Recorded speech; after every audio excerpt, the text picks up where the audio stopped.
তিন দিনের সফরে কলকাতায় এসেছেন কেন্দ্রীয় স্বরাষ্ট্রমন্ত্রী অমিত শাহ এবং অনুপ্রবেশ নিয়ে বলতে গিয়ে অমিত শাহ বললেন যে দেশের কোন সরকার সীমান্তে কাঁটাতারে বেড়া দিতে বাধা দেয়, একমাত্র পশ্চিমবঙ্গ সরকারই বিএসএফকে জমি দেয়নি। তার জবাবে পাল্টা অভিষেক বন্দ্যোপাধ্যায় নিশানা করেছেন অমিত শাহকে। হিমন্ত বিশ্ব শর্মা কি বলেছেন শোনাব আপনাকে। Is the factual position. While Assam, Tripura is fighting with the infiltration, Bengal is opening door for the infiltrators. I think we must take strong action in West Bengal, Bangladesh border. এদিকে SIR শুনানি চলছে, আজ শুনানির চতুর্থ দিন। এরই মাঝে ফের সিও দপ্তরে গেলেন তৃণমূলের কয়েকজন প্রতিনিধি। কথা বলবো, আমাদের প্রতিনিধি রুমা পাল আমাদের সঙ্গে রয়েছেন। রুমা, কি কারণে তৃণমূলের প্রতিনিধিরা ফের গেলেন সিও দপ্তরে? দেখো, 5 জনের প্রতিনিধি দল এসছে সিও দপ্তরে। এখানে পার্থভূমিক রয়েছেন, শশী পাজা রয়েছেন, বীরবাহা হাসদা, পুলক রায় রয়েছেন, বাপি হালদার রয়েছেন এবং কালকেই কিন্তু বলে গিয়েছিলেন যে যা যা তারা সিওকে বলেছেন করতে হবে, সেটা যদি না হয় তাহলে আবারও তারা আসবেন। সেই সুবাদে কিন্তু আজকে দেখা যাচ্ছে যে সিও দপ্তরে তারা এসছেন। মূলত হচ্ছে যাতে হিয়ারিং যেটা চলছে সেক্ষেত্রে কিন্তু 85 বছরের এবং 85 বছরের ঊর্ধ্বে যারা, তাদের বাড়িতে গিয়ে হিয়ারিংয়ের কথা বলা হচ্ছে।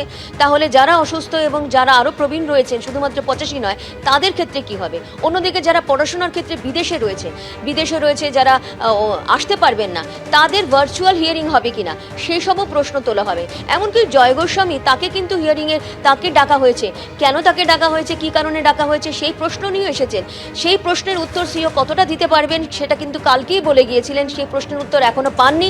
সেই কারণেই কিন্তু তারা 5 জনের প্রতিনিধি দল আবারও এসছেন এবং কিছুক্ষণ আগে কিন্তু তারা সিও মুখ্য নির্বাচনী আধিকারিক যিনি মনোজ কুমার আগরওয়াল রয়েছেন তার সঙ্গে বৈঠকে বসেছেন।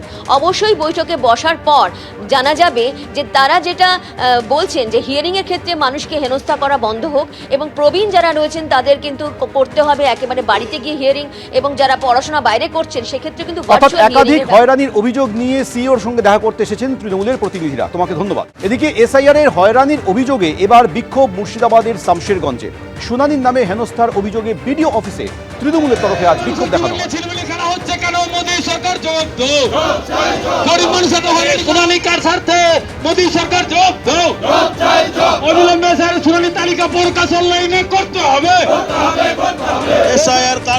নির্বাচন কমিশন জবাব দাও, এসআইআর নামে হয়রানি বন্ধ করতে হবে।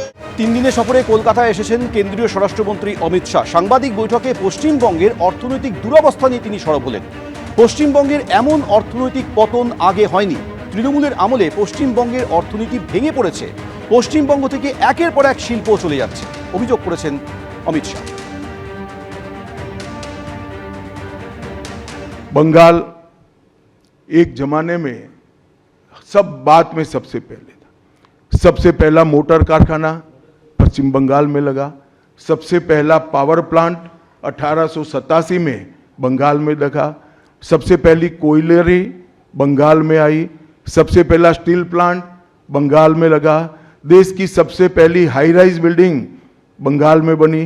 देश की सबसे पहली जूट मिल बंगाल में बनी। देश की पहली मेट्रो ट्रेन बंगाल में आई। एक ही शहर में 2 पोर्ट एक ही जगह है, बंगाल में है। और देश की सबसे पहली आधुनिक यूनिवर्सिटी कलकत्ता यूनिवर्सिटी भी बंगाल में बनी। और विश्व प्रसिद्ध विश्व भारती यूनिवर्सिटी भी, जिसने भारतीय शिक्षा के कंसेप्ट को जमीन पर उतारा, वो भी बंगाल में बनी। मगर ममता जी, आप गौरव मत करिएगा, इसमें से कुछ आपके समय में नहीं हुआ है।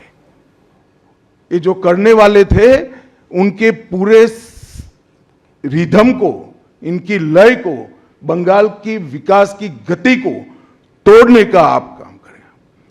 बंगाल आज इंडस्ट्रियल रूप से कंप्लीटली बर्बाद हो चुका है और ये आपके शासन में ही हुआ है।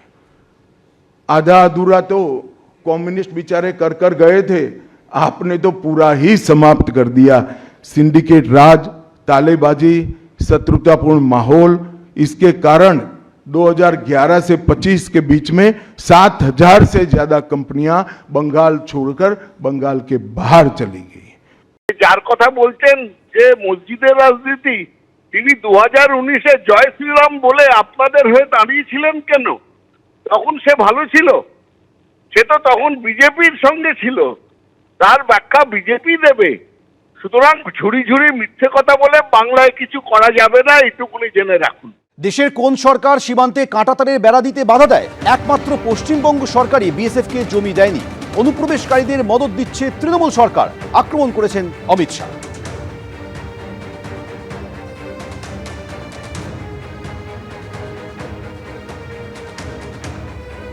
बीएसएफ जब तक फेंसिंग नहीं होती है तब तक बीएसएफ सुरक्षा नहीं कर सकती है।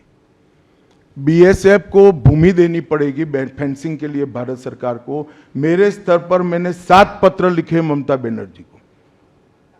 ये 6 साल के अंदर 3 बार गृह सचिव यहां आकर मीटिंग कर कर गए चीफ सेक्रेटरी से।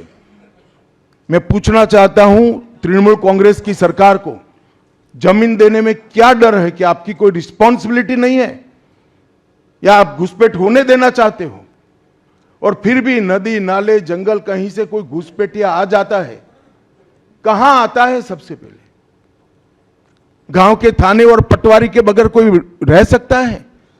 इसके डॉक्यूमेंट कौन बना रहा है? बंगाल सरकार बना रही है। देश भर से जो घुसपैठिए पकड़े जा रहे हैं, इनके पास से बंगाल के डॉक्यूमेंट, फर्जी डॉक्यूमेंट पकड़े जाते हैं। उन्होंने घुसपैठियों को अपनी वोट बैंक मजबूत करने के लिए राज्य सरकार की नीति के रूप में स्वीकार कर लिया है। इसलिए मैं कहता हूं कि तृणमूल कांग्रेस घुसपैठ नहीं रोक सकती।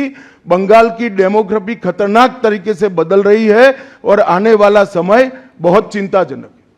অনুপ্রবেশ নিয়ে যে কথাগুলো বলেছেন, আমি অমিত শাহকে অনুরোধ করব যে দয়া করে উনার রাজ্যসভার এমপি দুদিন আগে যে বক্তব্য রেখেছেন অনন্ত মহারাজ, তার কথাটা মন দিয়ে শুনতে।